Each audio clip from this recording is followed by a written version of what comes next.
Hello, Bournemouth. Hello. Welcome, Brexiteers. Thank you so much for joining us here tonight. It's our fourth in our Save the Brexit tour of the country. So you're very welcome here, and we're here to make a very big noise so that they can hear us in number 10. We have over 100,000 people watch these events live on live stream. So we want to send a very clear message to the country what we think about Brexit. I'm so glad to be here myself. It reminds me of great summer holidays as a child. Fantastic to be in Bournemouth. You know, I started my Brexit journey 40 years ago. I've always had, for my sins, connections with Brussels. Throughout my career, with its many twists and turns, however senior the role was that I held, I always was given the job of liaising with Brussels. So I always knew what they were up to.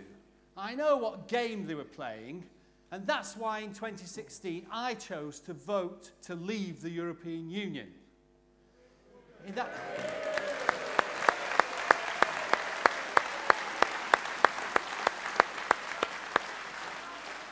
that very same year, of course, I was also Director General of the British Chambers of Commerce.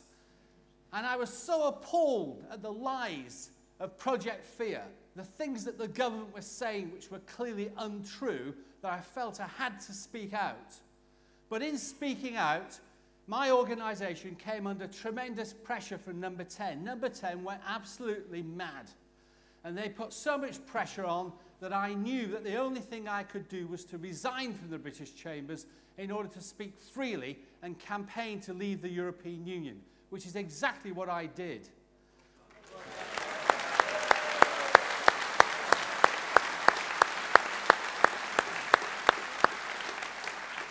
And you know, on that ballot paper in 2016, there was absolutely no doubt that it did not say you've got a choice between remaining in the European Union or you can have a fudge deal, which keeps us partially in or wholly in.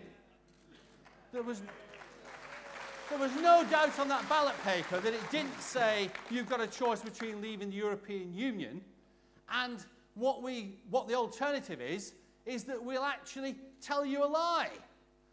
The fact of the matter is, it said simply, you can leave the European Union, just leave, or you can remain. And people up and down the country tell me all the time, why haven't we just left? That's what we voted for.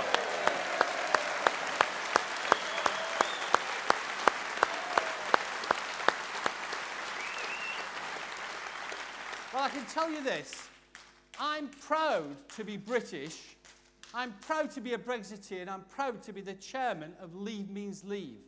And we're going to carry on fighting until Number 10 actually believes that leave really does mean leave.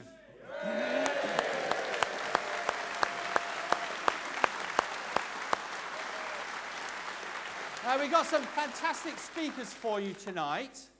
But before we see the speakers, I want to introduce you to our Vice Chairman and the founder of Leave Means Leave, ladies and gentlemen, Mr. Richard Tice.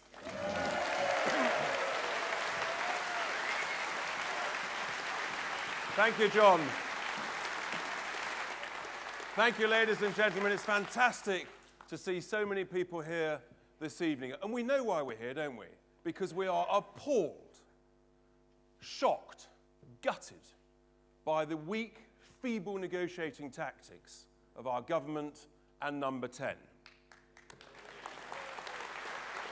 We know that the Chequers proposal, or some minus variation of it, is the worst deal possible. It's actually worse, believe it or not, than staying in the European Union. That's how bad it is. We need to chuck Chequers. We need to put it in the bin. And we can still help this process. When I set up Leave Means Leave straight after the referendum, naively, I thought we might be needed for about 6 months or so, just to give a bit of encouragement to the government. Here we are, some 2 and a bit years later, and we've raised a load of money and we're relaunching the campaign. We've had 3 rallies so far. We've got more over the coming weeks. And the good news, the really great news, is the battle bus is back. You may have seen it outside. You can imagine the fun we had deciding what to write on the side of it. Now, you know, being a bit of an optimistic businessman, I wanted to put a very, very big number on. I wanted to put on it, save 39 billion. But actually, my colleagues, they just toned me down a bit, and I was outvoted. And I believe in democracy. Well, that's a good idea too. But we can still make a difference because we know, we have confidence in our great nation. All of us in business know that no deal is always better than a bad deal. And we have a very simple slogan that you may have seen on some of the banners. No deal, no problem. No deal, no problem. Unbelievably, just this afternoon, the Prime Minister of our country has just announced to the House of Commons that in the event of no deal, she'll have to take it back to the House of Commons to decide what to do. You couldn't make it up, ladies and gentlemen. But we can make a difference. You're going to hear from some great speakers this evening. We can make a difference. We can write to our MPs. We can turn up at their constituency surgeries. And we can tell them to chuck checkers, believe in Britain, no deal, no problem. And they know that they can be outvoted. So I miss. Exactly. We've got to save the whole country, sir. You're so right. Now, of our great lineup of speakers, the first one is one of the country's greatest entrepreneurs. And it's interesting. The biggest entrepreneurs, the greatest entrepreneurs of this nation, the Dysons, the Bamfords, the Tim Martins of this world, they're all Brexiteers. And they all know that they're quite happy to trade under World Trade Organization rules. And our first speaker, a fantastic entrepreneur, he set up and created a chain of almost 1,000 pubs. An incredible achievement. He's given huge amounts of time and energy as a passionate Brexiteer. So much so, he gave a wonderful speech in Torquay on Saturday. But subsequently, I think the Ramonas might have poisoned him, sadly, because he's gone down with a hideous stomach bug. So Tim Martin is going to be with us by video as opposed to in person. He sends enormous apologies. He loves being with you. But here we have him on the video, just for a few minutes.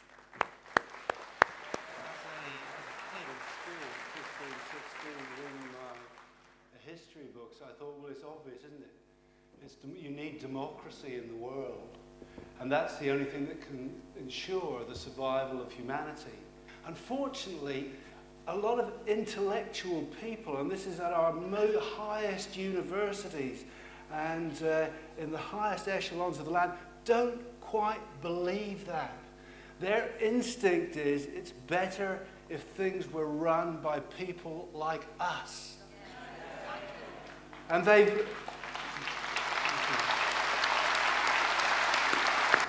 transferred gradually over the years a lot more and more power to Brussels, which is not democratic.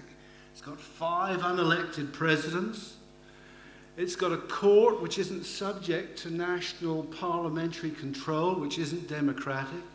MEPs can't even initiate legislation. I'm afraid to say it's really a mock parliament.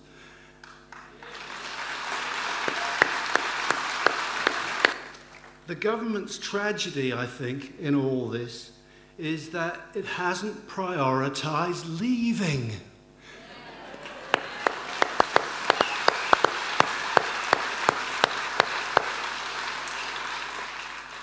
What it's done is prioritised a deal. And that, of course, as any people, you don't have to be Warren Buffett or work for Goldman Sachs to know if you say, I must have a deal, that's my main priority, what's going to happen? Richard used the word, and shafted comes into mind. We don't need a deal. And the reason is that most people don't know it because it's invisible, but when you go into the shops, you're paying tariffs on 12,651 goods. including rice. Are the rice growers of the UK going to worry if we abolish those tariffs? Coffee, I haven't yet seen those on any Devon or Cornwall farms.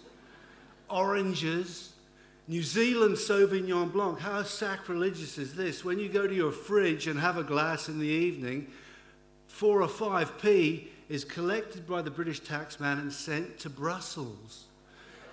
And this is where the unscrupulous Remainers are trying to frighten the public. This is the core of Project Fear. What they're trying to say is food prices will go up if we leave the EU. You'll read that again and again. It's in the head of which the Consumer Association said that yesterday, reported in the Daily Mail, which used to be for us, but shockingly no longer is. What actually happens is we can abolish those tariffs, prices in the shops will go down, you will be better off and the public will be better off, but very unusually, the government won't lose any income. One of the things that's being said is we're going to have chaos at the borders and 50% of our trade's with the EU. I think Wetherspoons tried to call the bluff of the government and other people on this issue. We said, okay, what we'll do then is we won't buy anything from Europe.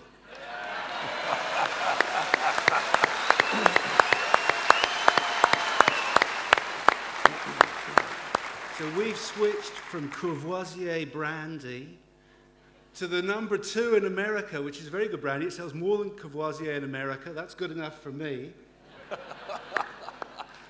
I spoke to one of our customers in Birmingham the other day who happened to order it when I was standing beside him.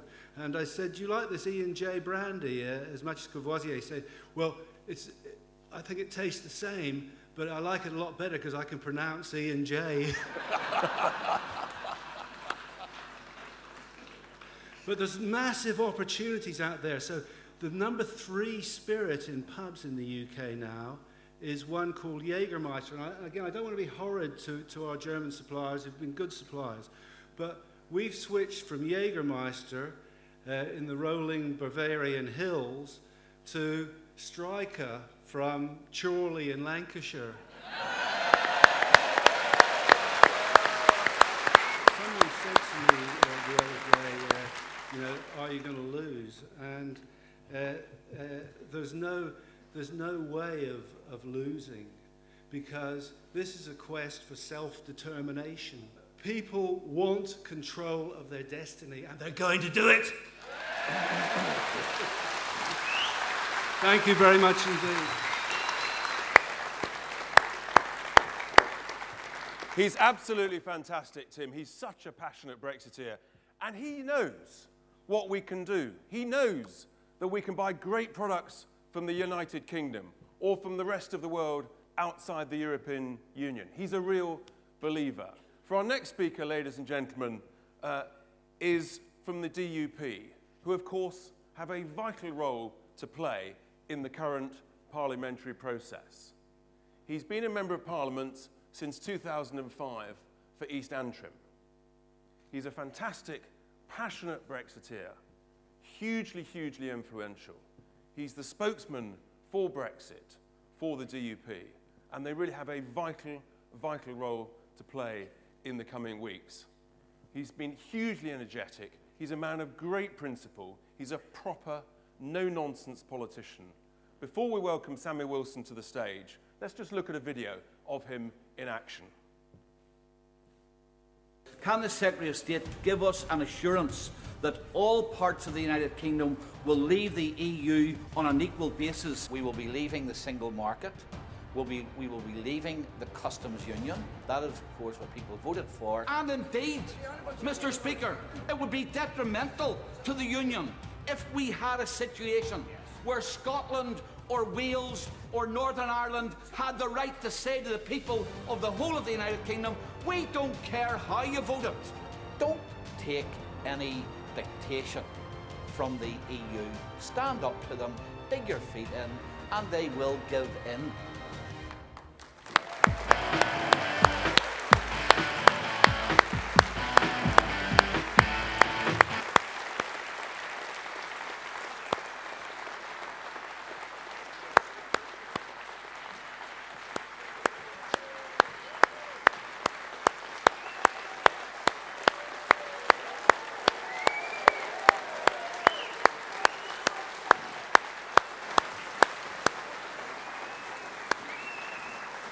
Well done, Sammy. Thank you. Brilliant. Thank you. Can I thank you for that very warm welcome? We have those Union Jacks again. It makes me feel at home. And it's good to see you in such good form. Because, of course, if you believed the press, the people who voted to leave the EU are now defeated. They're downhearted. They wish they'd never voted the way they had. I have a few questions I want to put to you tonight. Are you sorry you voted the way you did? No! Are you sick and tired of those who told you that you didn't know what you were voting for? Yes! Do you want to still leave the EU? Yes! Do you want another referendum to have a rematch? No! That's the message that I wanted to hear tonight. In fact, you've done the speech for me.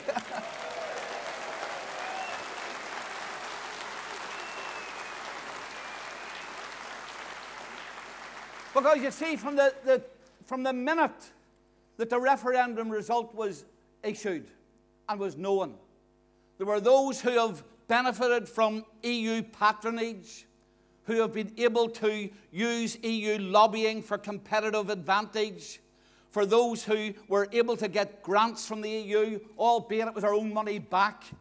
They have been plotting and planning to overturn the referendum. They talk about being Democrats, but they don't care about democracy. Because, of course, the EU is not a democratic institution, so why would you expect those who support it to be democratic?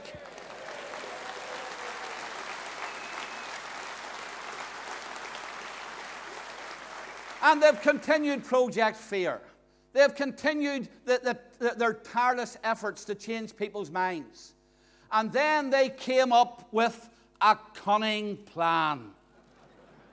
It's so transparent that even Baldrick would have been ashamed of it.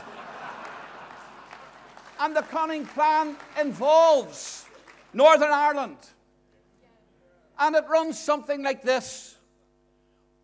The UK couldn't possibly leave the EU because you couldn't catch the taxes on goods that were sold and had customs duty to be paid when they crossed the Irish border. You couldn't have goods crossing the Irish border that didn't conform with EU regulations. And anyhow, if you did that, and if you tried to put the arrangements in place, you'd be back to war in Northern Ireland. You would be against the Belfast Agreement. These are people who didn't even know where Belfast was until they started making these arguments.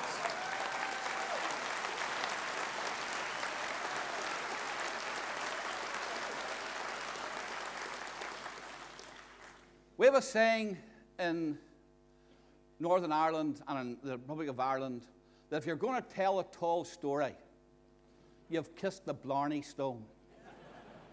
Well, I can tell you, Barnier and Leo Varadkar didn't just kiss the Blarney Stone, they made love to it when they made up with this one.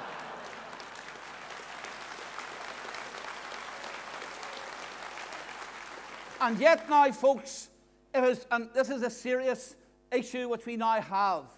This is being used by the Prime Minister of the United Kingdom to either keep the whole of the United Kingdom under the bondage of Brussels, or else to break up the United Kingdom by cutting Northern Ireland adrift. And that was the choice which Barnier and co have given the Prime Minister, and she has fallen for it because she accepted their con trick. And I just want to, as a Northern Ireland MP, to spell out, first of all, the flaws in that.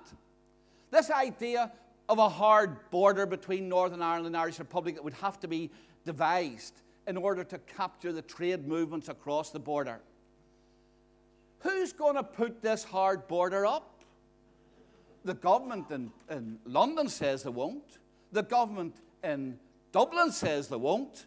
And anyhow, if they had any knowledge of our past, they would know 50,000 troops, watchtowers, roads blowing up, electronic listening, constant patrolling couldn't close the border. They still brought guns across it. They still smuggled fuel across it. And they still smuggled cattle across it.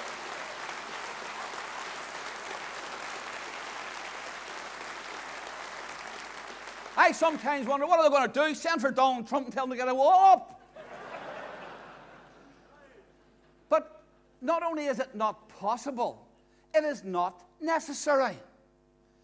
Every day, currently, goods cross the Irish border, which require taxes to be collected on them, because there's different VAT rates and different excise rates. Guinness is made in Dublin and bottled in Belfast and then taken across to the rest of the United Kingdom. Is every Guinness lorry stopped? No. Is every van that carries the crates stopped? There's not one of them stopped, because there are means of collecting the tax which is to be collected. Now, I could bore you rigid tonight talking about trade facilitation. You would finish up glazed-eyed.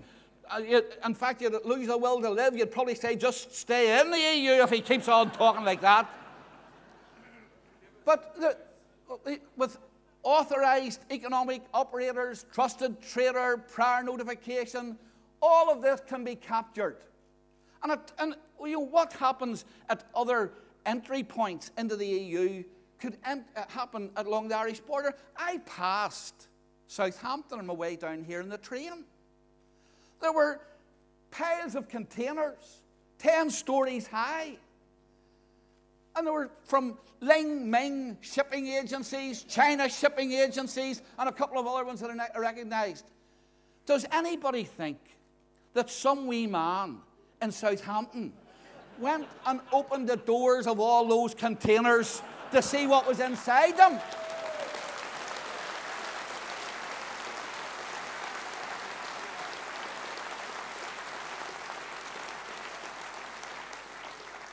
Less than 1% of the trade from the outside world that comes into the EU is actually checked.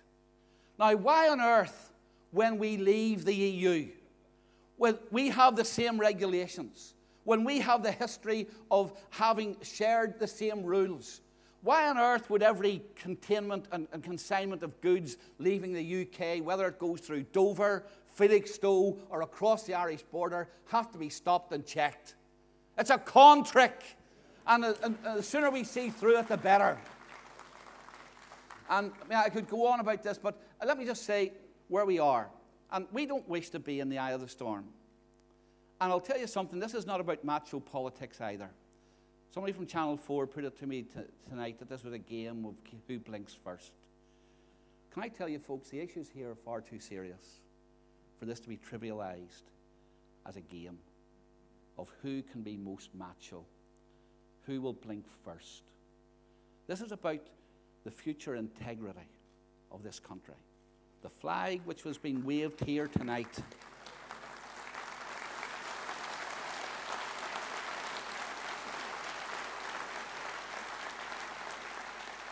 it symbolizes the unity which was hard won historically over the centuries to make this country the 5th largest economic nation in the world and a country with influence.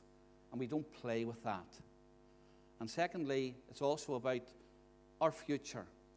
The future of those, your children, the future of generations to come. Whether or not we are free to have the economic ability to make our country rich, to make it great, to meet our needs, and not to be stifled by the dead hand of Brussels. And that's why in the Commons, and I don't care how much approbation it attaches to us, we will not be voting for any deal which keeps this country captive in any way to Brussels and to the EU. We will not be voting for any deal which calls into question the integrity of the United Kingdom or cuts Northern Ireland free. We voted to leave together, we will leave together, and that's the pledge which I make you tonight.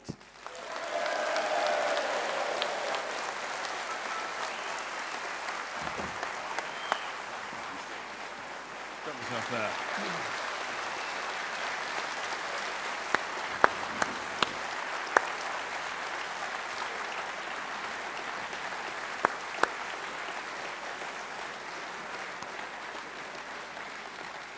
Isn't he amazing? I told you, ladies and gentlemen, that he was a man of principle, a man of strong beliefs, and he has just given it to us, full frontal, double-barreled, as it is.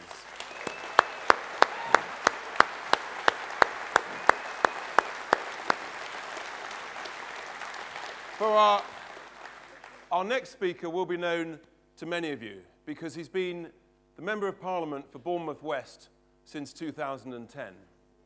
He's a long-standing Eurosceptic who's held a number of positions in government, most recently as the Parliamentary Private Secretary to Boris Johnson. And when Boris resigned, Conor also resigned so that he could speak out. Again, a politician of beliefs, of passion, and of strong views. We're very lucky to have him with us here tonight. Please welcome to the stage Conor Burns, MP.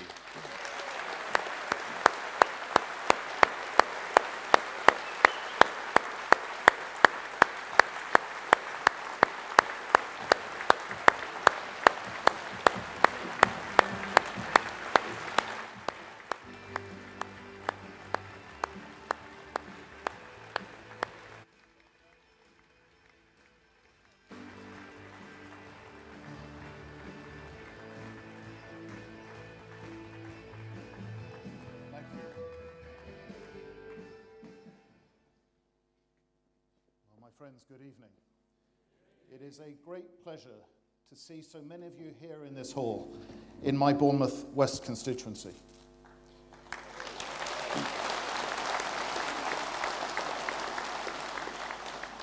Can I begin with an apology? You will have seen them outside. That small, bedraggled little group waving their placards, many of which posed a question. Is Brexit worth it, they said. My friends, let's give them the answer. Is Brexit worth it? Yes! And another reason I'm delighted to be with you tonight is that the alternative to being here was to have accepted an invitation to go to dinner in 10 Downing Street, to be told of the merits of the Chequers plan. My friends, I will take up that invitation in the coming days. But I want to go to number 10 after this meeting, and I want to take with me the message from you to number 10. Is it time to chuck Chequers? Yes! Now, we gather tonight in a significant week. For this week, it is 46 years to the day since Her Majesty the Queen signed the Royal Assent of the European Communities Act 1972. I have lived for only 1 month of my life in an independent Britain. And I have watched as I became politically aware. I have watched this institution evolve from what we were promised it would be, a common market for trade in goods and services, to a European economic community, to a European community, and then to the European Union we see today. And I remember the defining moment for me and Europe was the publication of the Maastricht Treaty when I was at university. And the opening sentence of Maastricht said that citizenship of the Union is hereby established. My friends, why on earth would you need to be a citizen of a trading organization? We know this was always about political union. We have watched this institution evolve to having its own flag, its anthem, a currency, a parliament, and embassies around the world, and now it aspires to have an army. This institution is incompatible with the character of Britain.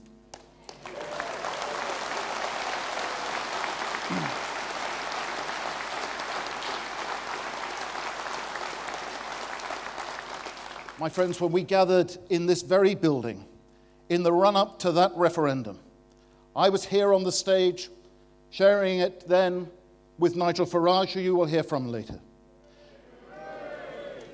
We had a very clear vision to put before the people of Britain. While the establishment threatened economic Armageddon, a flight of investment, massive unemployment, punishment budgets, we spoke to the hopes and ambitions of the British people. Now these same people queue up to tell us why the people voted the way they did. It appears today that it is the Remainers who know, in intimate detail, what motivated those who voted to leave. And they tell us they didn't understand what they were voting for. My friends, people knew exactly what they were voting for.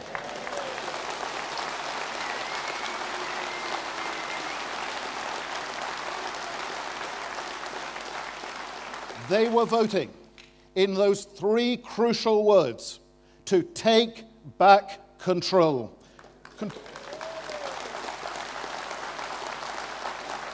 Control of our laws, control of our borders, control of our money, control of our trade policy.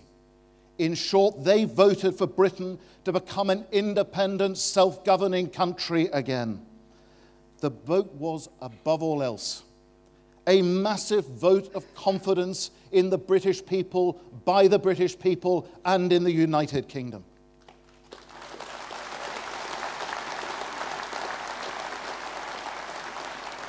And the yawning chasm that has now opened up in British politics is between the confidence of the public in themselves and in Britain and the paralyzing, craven cowardice of the political elite.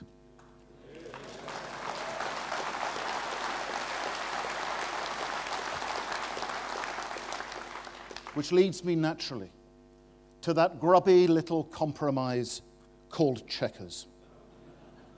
How far removed from the vision the Prime Minister set out at Lancaster House of leaving the single market and leaving the customs union?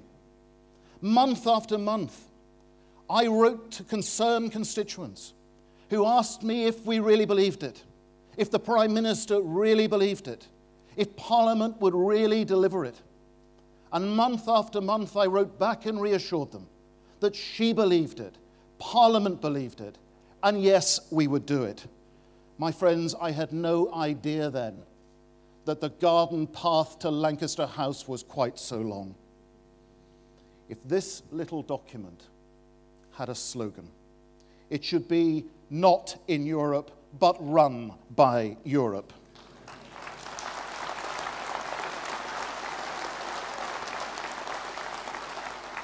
It doesn't look like Brexit, it doesn't sound like Brexit, and for a simple reason. It isn't Brexit. My friends, it is time to chuck it. The EU tell us they want to do a Canada plus trade deal. Let's embrace it. Chequers or no deal is a form of blackmail, and it simply isn't on.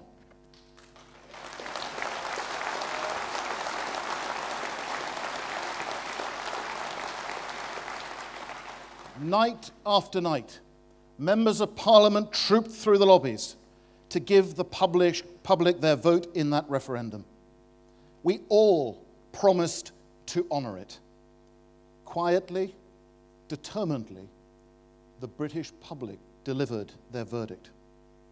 Yet only this afternoon, the Prime Minister suggested in the House of Commons that in the event of no deal, Parliament would decide the way forward. My friends, a Parliament packed full of supporters of Remain, overturning the biggest democratic vote in our history, would have consequences almost impossible to comprehend. My message to the Prime Minister, in the words of one of her predecessors, is no, no, no.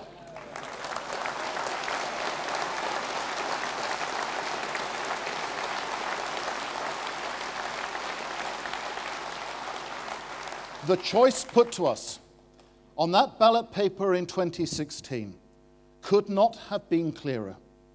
Leave or remain. We voted to leave. Leave must mean leave.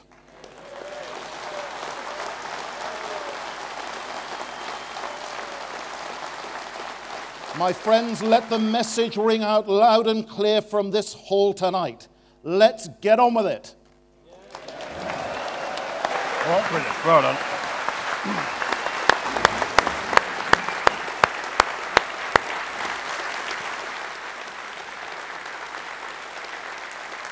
Conor Burns, ladies and gentlemen, and we all know he definitely made the right choice this evening, coming here rather than enjoying something in number 10.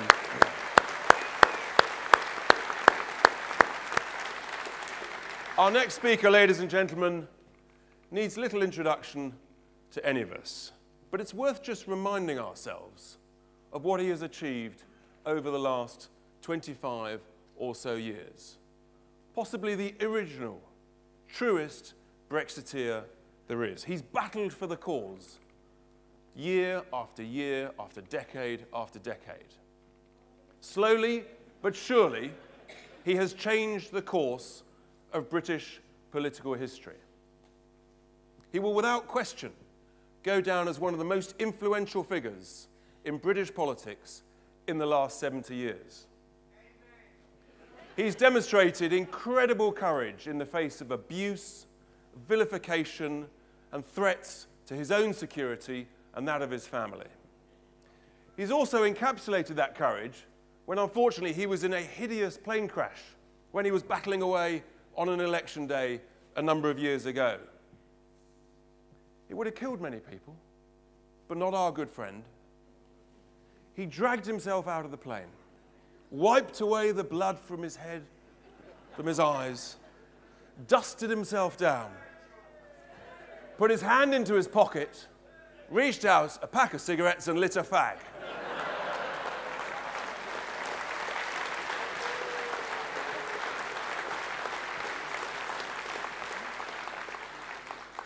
As you'll hear in a moment, he's back on the trail. He's just warming up. Before we welcome him to the stage, let's just remind ourselves with a few clips of him in action. It sounds as if you smell betrayal in the air. The compromise that she put forward at Chequers last week, the PM's country home, frankly was a betrayal. I'm going to try and get the people to let their members of Parliament know they will not accept being betrayed. And I tell you what, if I have to do this again, next time, no more Mr. Nice Guy. We had a referendum. We voted for something. Our politicians should deliver this. We have made our minds up in the greatest democratic exercise in the history of this country. I trust the voice of the people more than the politicians. Please welcome to the stage, Nigel Farage.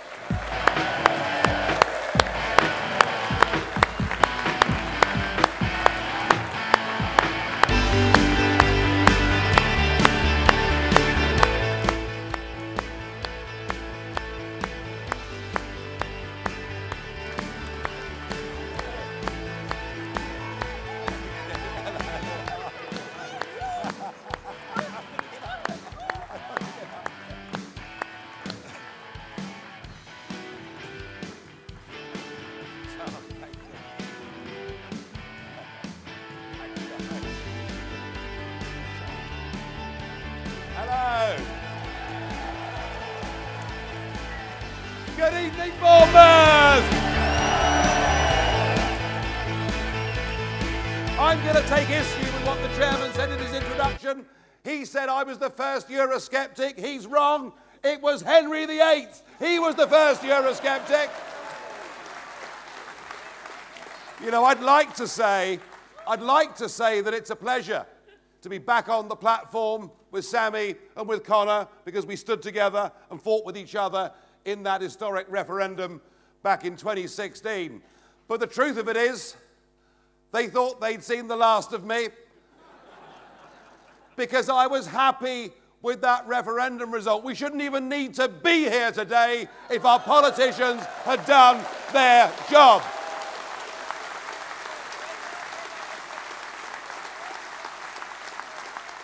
You know, my day started off today. I got off the battle bus in Christchurch and I went round Christchurch Market. And I visited stallholders. I met some members of the public. And then it all went wrong. We found a pub.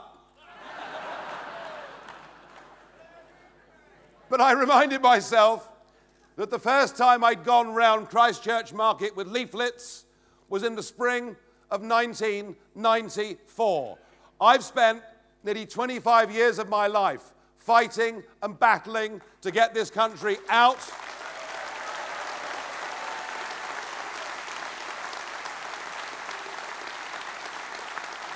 Fighting and battling to get this country out of the European Union because I believe in Britain and because I wanted my country back. That's why I did it. That's what I fought for.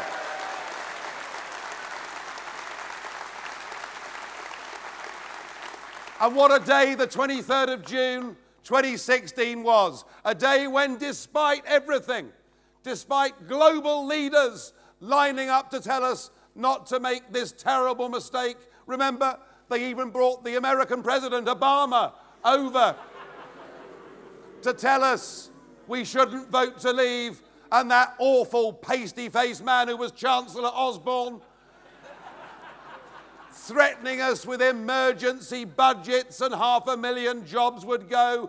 We were told it would be a disaster. We were told plagues of black locusts would descend on our land, and despite it all, we went out, and in the greatest democratic exercise in the history of this nation, we voted leave.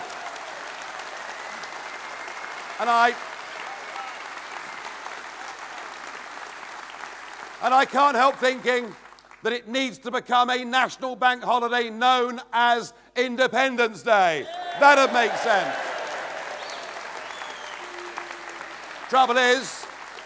The trouble is, things are not exactly going to plan. We have had a concerted, non-stop attempt by big banks, big business, and big politics, and they have campaigned literally every single day since that referendum to dilute it, to delay it, even to stop it. Every day we see Nick Clegg popping up. Tony Blair popping up.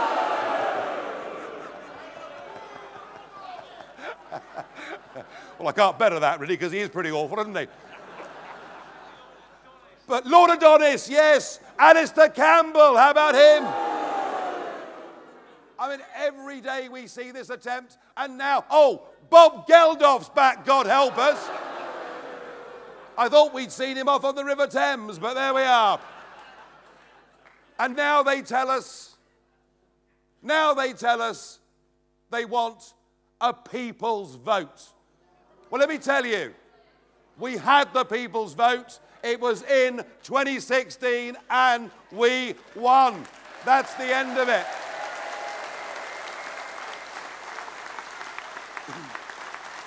And the mood out there in Christchurch Market and elsewhere where I've been, if they think that people who voted Brexit are somehow now disenchanted with the result, then I tell you what, politicians, you want to get out more. You want to go and meet real people, ordinary folk, where they live. We believe in Brexit. In fact, I think because of the sheer arrogance and bullying of Barnier and Juncker and all of them, I think we believe in leaving the European Union even more today than we did back then.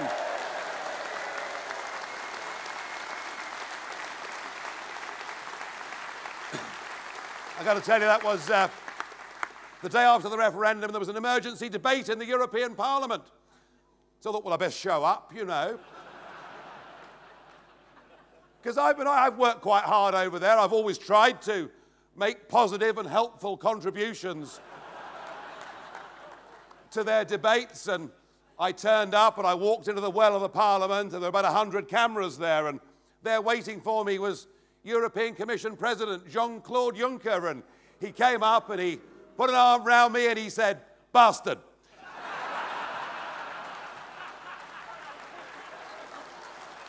which is probably why I did say to them on that morning, when I came here 17 years ago, I said to you I would lead a campaign to take the United Kingdom out of the European Union. And you laughed at me. Well, I said, you're not laughing now, are you?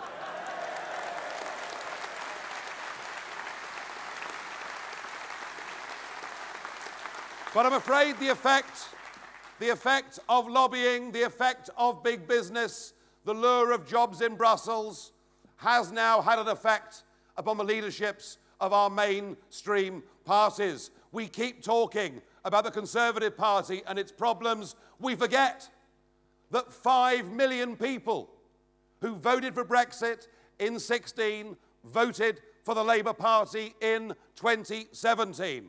And I heard Sir Keir Starmer on the radio this morning, one of the rare times I listen now to the BBC. I find there are some commercial alternatives that are rather better, but anyway. And there was Starmer basically saying the Labour position now is Labour wants to stay in the customs union. Labour no longer has any desire for this country to be able to make its own trade deals. We'll have them done on our behalf by the European Union, and they retain the right to go for a second referendum. There are 5 million Labour voters who, as we speak, are literally being betrayed by the Labour Party. And it's time we told them how wrong that is.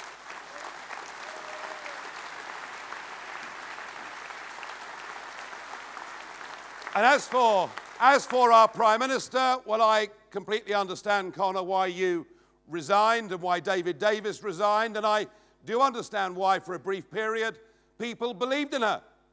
Because she gave this big speech at Lancaster House. Even I thought, crikey, you know, we really have changed things. We really are going to win. She kept on saying, we will take back control of our laws, our money, our borders. She kept on telling us, Brexit means Brexit. But little did we know that not only is she a woman who is too weak to negotiate with the European Commission. I'd much rather we'd sent someone like Trump, personally, but... or anybody.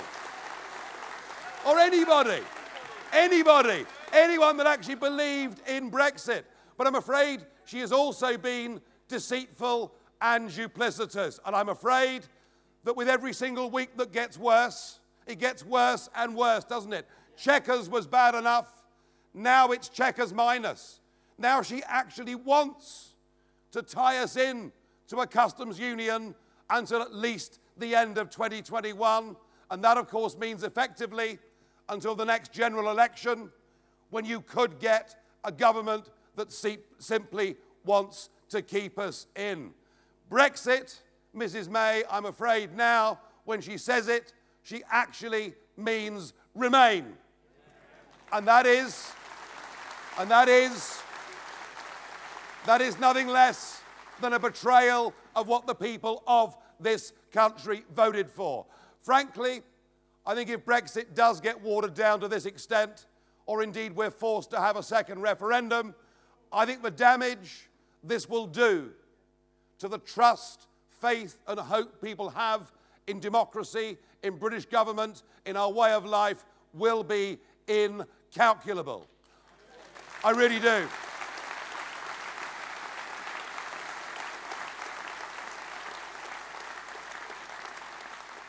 So I stood aside for about 18 months, wondering whether I should get back involved again. And I've decided, as I said in that video earlier, if I've got to do this again, then this time it's no more Mr. Nice Guy, okay?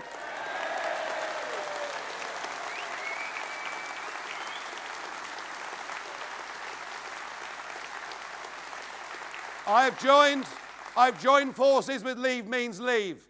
I've joined forces with a group of people who are here from business, who are not doing this out of their own personal political ambition, but because they believe in their country. And I'm sharing platforms with people from across the entire political spectrum, those from business and all parts of society. This campaign is not about left or right. This campaign is about right and wrong. This campaign is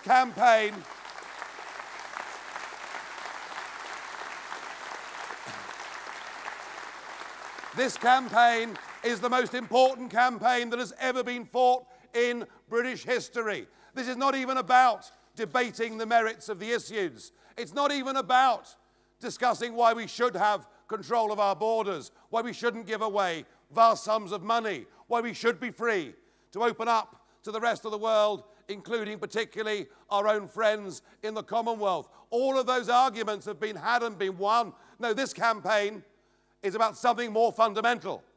This campaign is a matter of trust.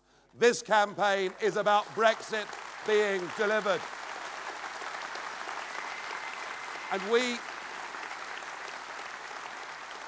And that is all we're asking for in Leave Means Leave.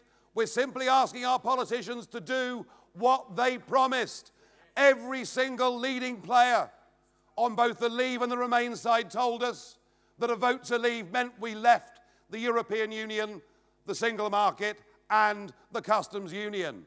Even that leaflet, do you remember Cameron's leaflet? The one that he spent 9 million quid of our money on, that he put through every letterbox in this country. And boy, how I enjoyed posting mine back through the letterbox of number 10. But that leaflet couldn't have been clearer. That leaflet said, however you vote, we will implement the result. We have been given a promise by our political class, and they are in the course right now of breaking it, and it's time for us to stand up and fight again. On your chairs.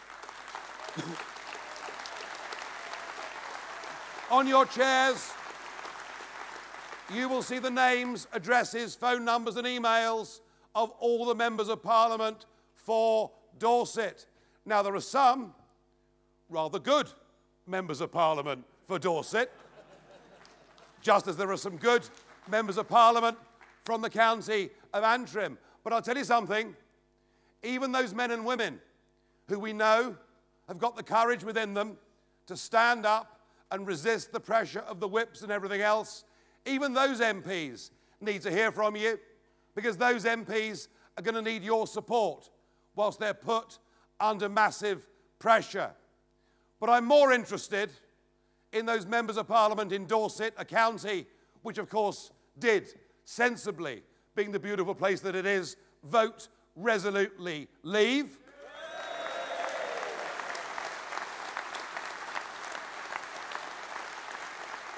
But I want you to pressurise your members of Parliament. I don't want you writing them letters. Go and visit them at their surgeries. Queue round the block. Meet them face to face. Make them feel the heat. Make them understand that to sign us up to support being part of a customs union, being a vassal state that has its laws made somewhere else, is unacceptable, and that if they do this, you will never give them your vote again. Make them feel the heat.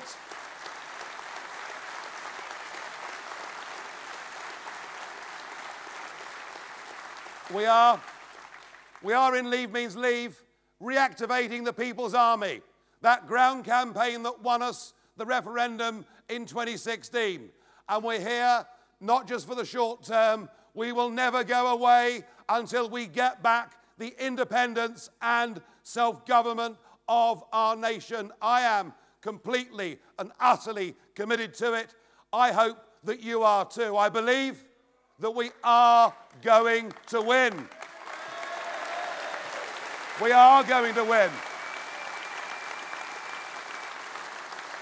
We are going to win. There is nothing they can say or do that will diminish our spirit. But now we need to come together, show our support, tell our MPs how they feel. We've beaten them once, and if it comes to it, folks, we'll beat them again.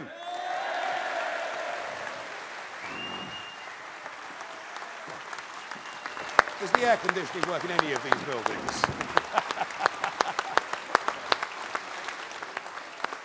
Boiling, isn't it? Oh.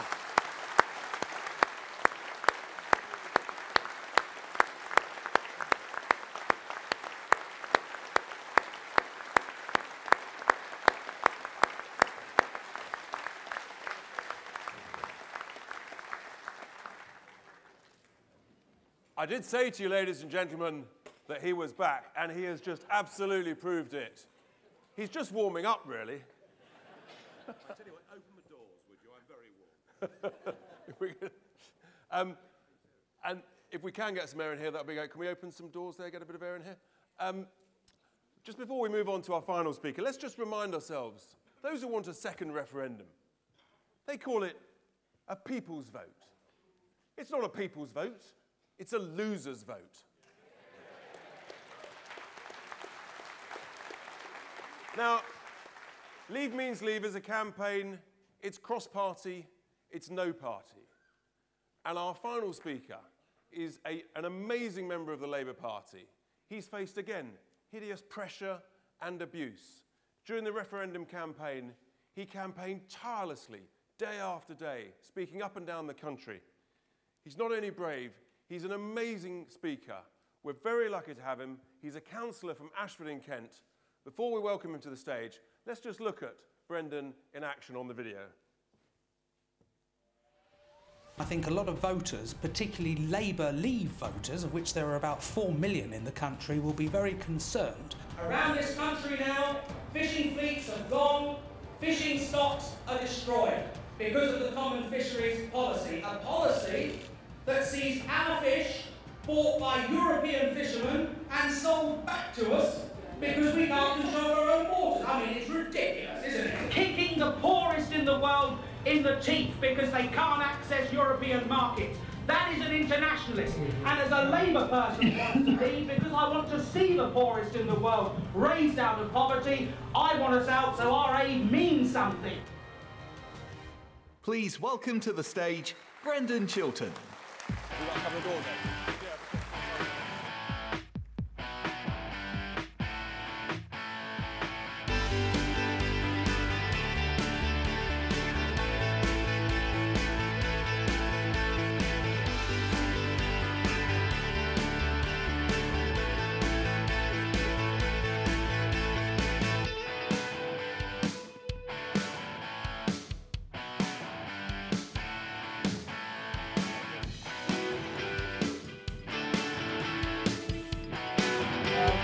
Comrades, it is a real pleasure to be here.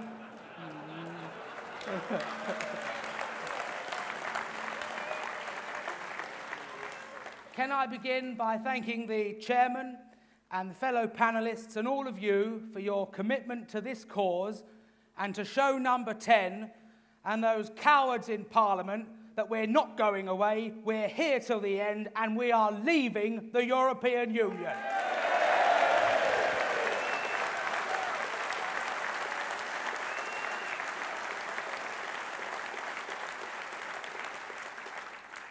We all knew what we were voting for. Leaving the European Union meant leaving the political institutions. It meant ending the jurisdiction of the European courts. It meant leaving the single market. And it meant leaving the customs union. It also meant control of our borders. Very simple, very clear. We gave Parliament and the government a set of instructions. For God's sake, get on with it and deliver what we voted for.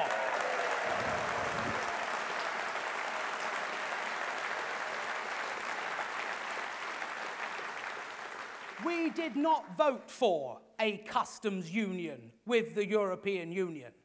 Why has the Prime Minister created a Department for Trade when she's essentially shutting it down by keeping us in a union which will prohibit us from making our own trade deals? She might as well sack Liam Fox now. What's the point in it? Better still, why doesn't he and all the other Brexiteers serve her a notice, resign and bring down this sham of a government?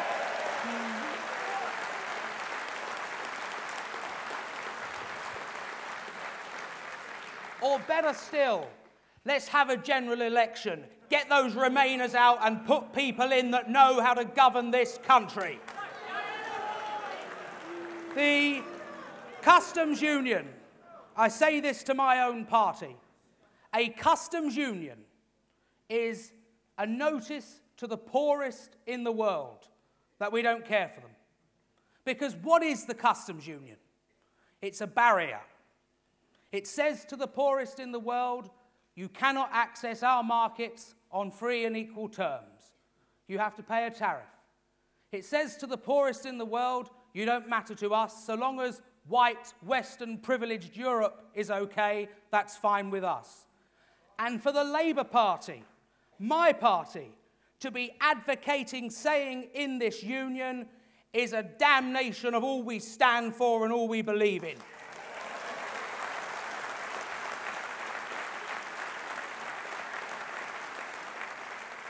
Because what we are saying is in all things, we want to give exclusivity to Europe. A job is better given to a German over a Sri Lankan. Trade is better with Poland than it is with South Africa. Rights matter more in France than they do in Guyana. No. We're an internationalist party, we're an internationalist nation, we're a democracy. The world matters to us, not just Europe.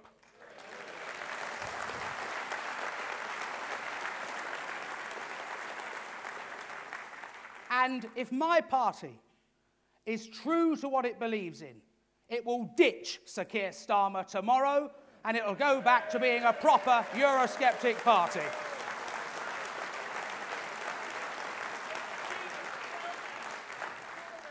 Because he's very comfortable in Islington, very well-paid individual.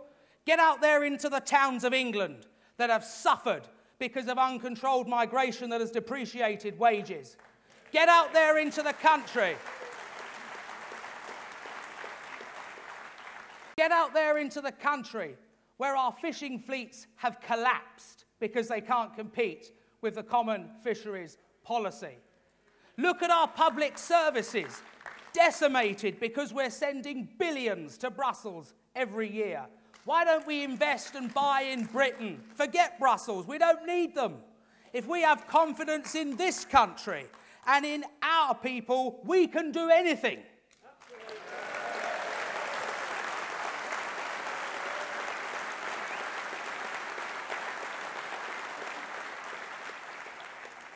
And let's just look for a moment at some of the policies that my party is advocating, whether you agree with them or whether you disagree with them. If you are elected into the high office of Prime Minister and the government of this country, you should have the right to implement your policies and then be judged at the ballot box afterwards. Half of the Labour manifesto of 2017 would be illegal if we stay in the single market and the customs union. You cannot use the power of the state to inject into industry and sectors of the economy to prop them up, to preserve and to generate jobs. You cannot bring the utilities and the railways back into public ownership because the single market requires competition at the heart of its membership. And you cannot have a fair and free immigration system open to the world. You have to give exclusivity to Europe. Why then are some in my party standing there saying, second referendum, stay in? If you don't want the Labour manifesto, if you don't want those policies, Lord Adonis, leave. We don't want you.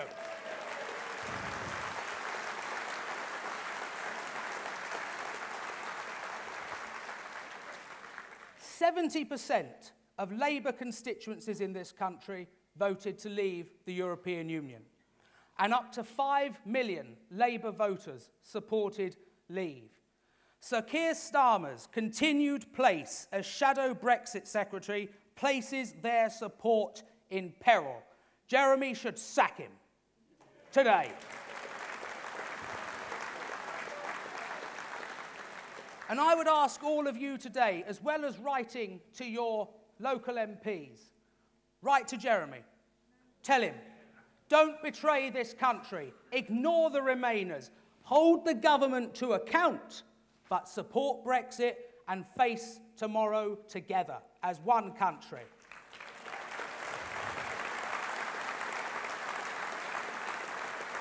And also, contact those Labour members of Parliament, like Kate Hoey, a great stalwart of the Labour Brexit movement, and Frank Field and Graham Stringer, and give them your support.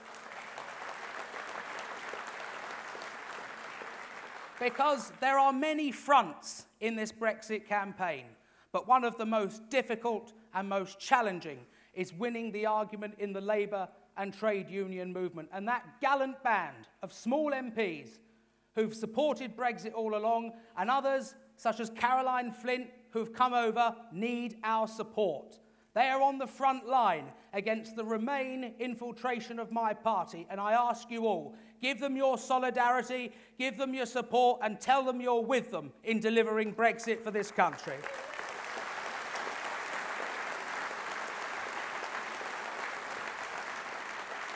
And finally, most important of all, we must tell our students, our young people, that they are being sold a myth.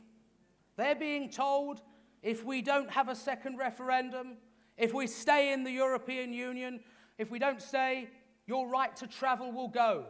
You won't be able to study. You won't be able to get a job. You'll have to pay roaming charges. They're being lied to by a corrupt and very well-funded Remain campaign. Tell your children, tell your grandchildren, the world is their oyster. They should be applying for jobs in Washington, to study in Hong Kong, to travel the world, and not be just concerned with a small group of nations in the European Union. That's something we must all do.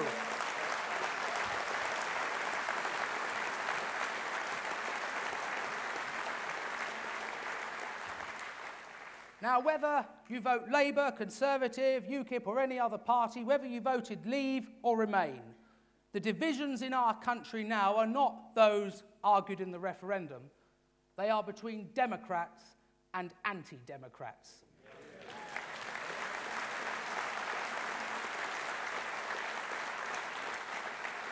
And it is our job as the Democrats to protect our democracy, to support our politicians fighting in the Commons, to speak to our neighbours, to speak to our friends and tell them what is true. In full public view, our democracy is under threat. And what we need to do is remain focused on that goal of an independent Britain, trading with the world, free and enjoying good relations with Europe. And we have to fight on till the very end, so our country once again can stand tall in the councils of the world, in solidarity with all other peoples and all other nations. All we want is the privilege given to all nations to be free. Thank you.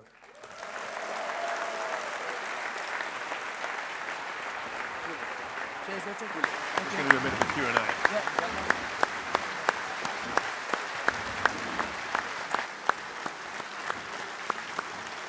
Thank you, Brendan. Now, we have a few quick questions which we gathered while you were coming in tonight from the audience. So here goes. John from Guildford has asked a question which I'm going to put to Nigel. Why does the Prime Minister want Parliament to approve a no deal? They're all Remainers. Well, I thought it was very clear that if there was no deal, we would just leave. That was the people understood that was the position. Now, I always thought that Parliament would try and battle to stop that happening. What we learned today is that the Prime Minister has invited them to do so. There is absolutely no prospect under Theresa May of us leaving on WTO terms. She will fight tooth and nail to stop it happening. In fact, I wouldn't even be surprised if we couldn't find some arrangement, though I guess we will. I wouldn't even be surprised if this Prime Minister didn't finish up backing a second referendum. We've got the wrong leader. We've got the wrong leader. You know, she's asked again and again.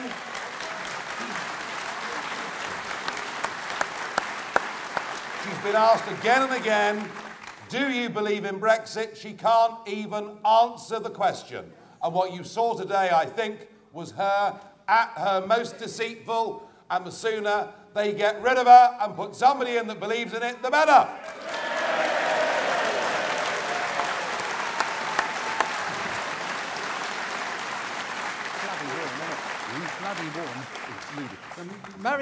Marion from Portsmouth wanted to ask Sammy a question. Will the DUP support the UK in not being tied to the customs union? Yes, and I think that I've made that quite clear, that as far as we're concerned, there were two things that we wanted to see. First of all, that Northern Ireland would not be hived off in response to the demands from Barnier and from the Irish government. And secondly, that the vote which the people of the United Kingdom made collectively, that we should leave the EU, and if you stay in the customs union, you haven't left the EU, that should be honoured, and that we would work in Parliament, ally ourselves with those who wish to achieve that objective and seek to see it through.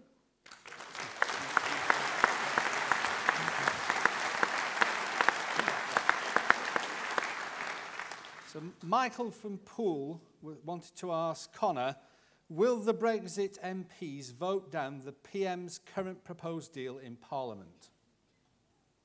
The answer to that is very straightforward.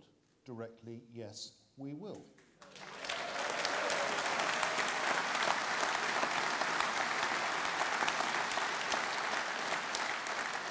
And it's important to say that this is above party politics.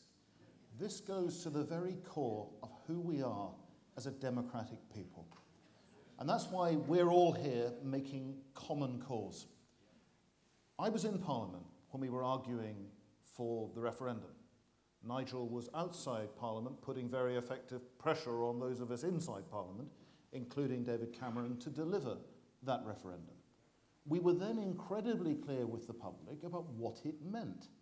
It meant leaving the customs union, leaving the single market, having the Supreme Court in London as the Supreme Court of our country. And if this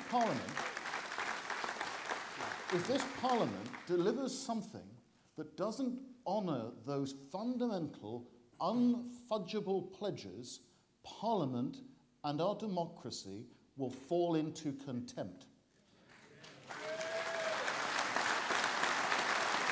And a final point on this. This so-called Chequers deal, and it's only a deal amongst those members of the Cabinet that didn't resign, it's not a deal at all.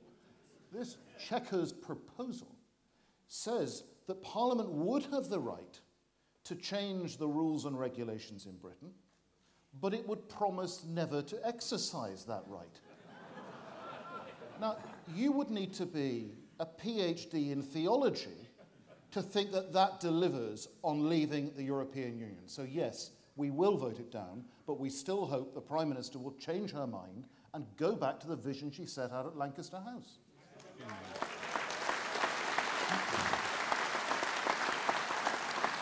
And finally, a question for Brendan, a very quick question. Will Labour vote for a bad deal? Well, Jeremy Corbyn and the Labour Party's policy is that they will keep all options on the table. But there are around 40 Labour MPs who have pledged themselves towards a second referendum. There are around 35 to 40 that have said they are opposed to a second referendum. Some of the statistics I gave on Labour constituencies will be weighing heavily on their minds. I think the Labour Party probably will not vote for Chequers. So, ladies and gentlemen, our evening is coming to a close, but I would like you to do a number of things for me before we depart. First of all, I'd like you to show appreciation for the panel.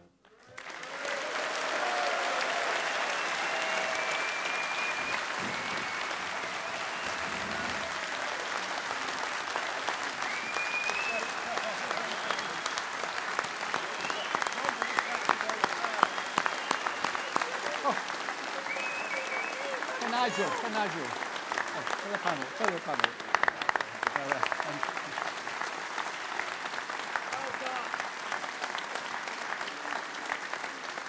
Enough. The second thing I would like you to do is promise me something. I want you to promise me that at the very least you will write to your MP. And, you know, the old-fashioned way, on pen and paper. I know this is remarkable in this day and age, but it's amazing what an effect it has on MPs if they get a big bag of mail. It makes them sit up and think. So please do that. One final thing, bearing in mind that we want to send a big message to number 10, and bearing in mind there's 100,000 people watching this on live stream, I would like you to stand up first of all and hold up your banners. Hold up your banners, whatever they say. Believe in Britain, leave means leave, save Brexit. Hold them up. Hold them up. And I want you to say after me, what do we want? Brexit. When do we want it?